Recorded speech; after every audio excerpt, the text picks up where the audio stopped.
நீட்டை பற்றி ஒரு பிரச்சனையாக நான் பார்க்குறது என்னென்னா, ஒன்று இந்த நீட் இந்த மாநில உரிமைகளுக்கு எதிரானதாக இருக்குது. நீங்கள் 1975க்கு முன்னாலே பார்த்தீங்கன்னா இந்த கல்வி மாநில பட்டியலில் தான் இருந்துச்சு.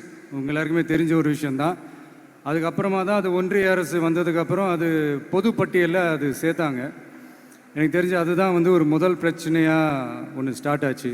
ரெண்டாவது பார்த்தீங்கன்னா, ஒரே நாடு, ஒரே பாடத்திட்டங்கள், ஒரே தேர்வு.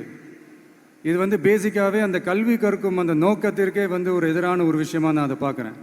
ஒவ்வொரு மாநிலத்துக்கு ஏற்ற மாதிரி அந்த பாடத்திட்டங்கள் இருக்கணும். இது நான் மாநில உரிமைகளுக்காக மட்டுமே இதை நான் கேட்கல. நீங்கள் பார்த்தீங்கன்னா அந்த கல்வி முறையில் பல்வேறு கண்ணோட்டங்கள், பல்வேறு பார்வைகள், டிஃப்ரெண்ட் பர்ஸ்பெக்டிவ்ஸ்னு ஒன்று சொல்லுவாங்க இல்லையா, அப்படி அதுக்கு ஒரு முக்கியத்துவம் கொடுக்குற ஒரு விஷயமா அது இருக்கணுன்றதான் என்னுடைய பார்வை.